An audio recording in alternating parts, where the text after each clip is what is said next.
Good day, everyone. I am Lizzie B. Hagnas. As you can see on the screen, my presentation is about the 1987 Constitution after martial law. I'll be discussing how this constitution was formed and its importance in rebuilding democracy after the martial law period. Aquino government options for the constitution. Sa ilalim ng pamalaan ni President Corazon Aquino, may tatlong options hingil sa saligang batas which is kanang tulo. Una, ibalik ang 1935 Constitution. Ikalawa, panatilihin ang 1973 Constitution at bigyan ang Pangulo ng kapangyarihan na magpatupad ng reforms. At ikatlo, gumawa ng bagong Constitution na tuluyang hihiwalay sa mga bakas ng isang pinabagsak na diktadura. Sa huli, pinili nilang bumuo ng bagong konstitusyon, isang dokumentong ayon na rin kay President Corazon Aquino ay dapat na truly reflective of the aspirations and ideals of the Filipino people. Okay, let's move on the next slide. Freedom Constitution 1986 to 1987. First, Transitional Constitution, only 1 year. Second, 48-member Constitutional Commission. And third, new Constitution ratified February 2, 1987. Noong March 1986, inilunsad ni President Corazon Aquino ang isang transitional o pansamantalang constitution na tatagal ng 1 taon habang ginagawa pa ang bagong permanenteng constitution ng isang constitutional commission. Tinatawag ito na Freedom Constitution at dito ay pinanatili pa rin ang ilang provision ng lumang konstitusyon kabilang ang karapatan ng presidente na maglabas ng mga atas o executive orders. Noong 1986 din, bumuo si President Aquino ng isang constitutional commission na binubuo ng 48 members mula sa iba't ibang larangan ng lipunan. Sila ang nag-draft ng bagong konstitusyon na nagbalik sa dating sistema bago ang diktatorya ni Marcos pero may dagdag na safeguard para hindi maabuso ng president ang kapangyarihan. Sa huli, ang bagong konstitusyon ay formal na pinagtibay noong February 2, 1987. 1987 Constitution Key Features. Ang 1987 Constitution ay nagsimula sa isang preamble at may 18 artikulo na nagkakahiwalay at kumpleto ang nilalaman. Sa dokumentong ito, ipinahayag na ang Pilipinas ay isang demokratikong republika kung saan ang kapangyarihan ay nagmumula sa taumbayan at lahat ng autoridad ng pamahalaan ay nagmumula sa kanila. Dito rin, malinaw na hinati ang kapangyarihan ng pamahalaan sa tatlong sangay, executive and legislative at ang judiciary.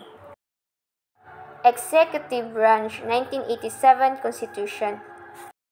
Ang executive branch ay pinamumunuan ng president kasama ang kaniyang kabinet na siya mismo ang nag-a-appoint, siya ang head of state of chief executive pero hindi unlimited ang power niya dahil may mga significant checks and balances mula sa Congress at Judiciary, lalo na rin during time of emergency. Ginawa ito para maiwasan ang dictatorship, gaya ng nangyari noong martial law ni Marcos. The President may still declare martial law in cases of national emergency, pero hanggang 60 days lang. After that, Congress can revoke or extend it. By majority vote, bukod pa rito, the Supreme Court was also review kung sapat at valid ba ang declaration ng martial law. Bukod dyan, both the President and Vice President are declared by direct vote of the people. They serve a single 6-year term at hindi na sila pwedeng mag-re-elect. Slide 5 is Legislative Branch, 1987 Constitution. Ang legislative power ay nasa Kongreso na naghahati sa dalawang houses, ang Senate at ang House of Representatives. Ang Senate may 24 senator na inahahalal ng buong bansa sa pamamagitan ng popular vote. Bawat isa ay may 6-year term at maaari lang mag-serve ng maximum na 2 magkasunod na termino. Sa House of Representatives naman, karamihan ay district representatives.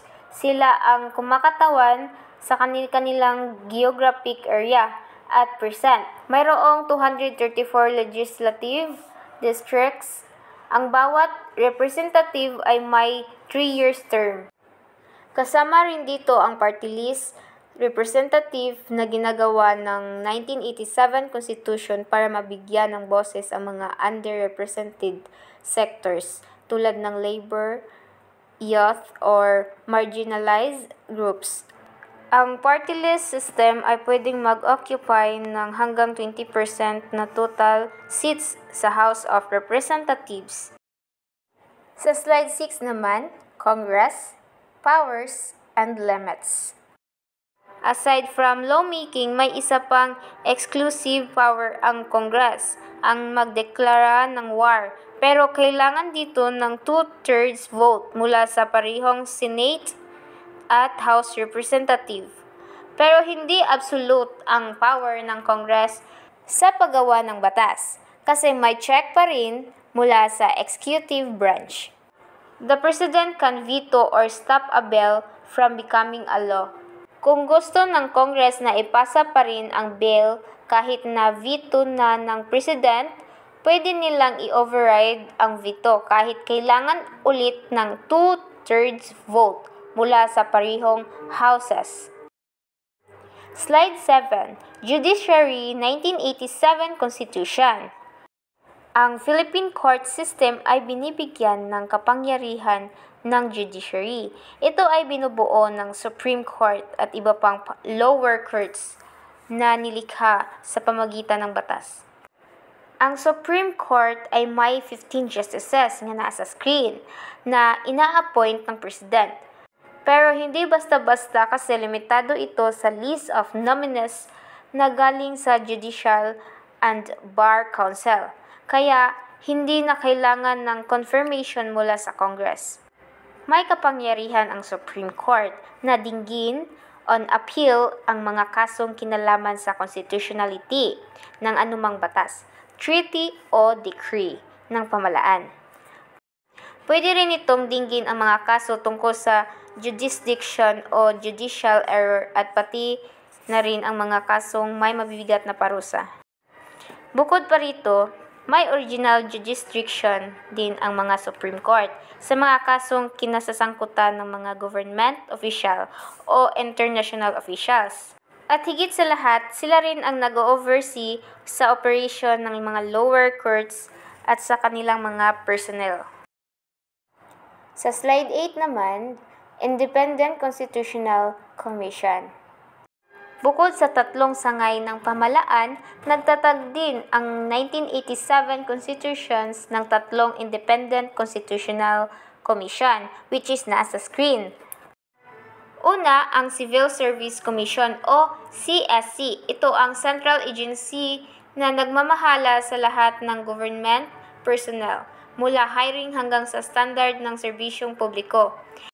Ikalawa, ang Commission on Election o COMELEC. Sila ang in-charge sa pagpapatupad at pag-administer ng lahat ng election laws at regulation para matiyak na malinis at maayos ang halalan. At ikatlo, ang Commission on Audit o COE. Ito naman ang nag-i-examine ng lahat ng pondo, transaction at accounts ng mga gobyerno at mga ahensya nito para masiguro ang transparency at tamang paggamit ng resources. Ang 3 komisyon na ito ay independent para masigurong hindi sila directly under sa sinumang branch ng government. Sa slide 9 naman, Office of Ombudsman.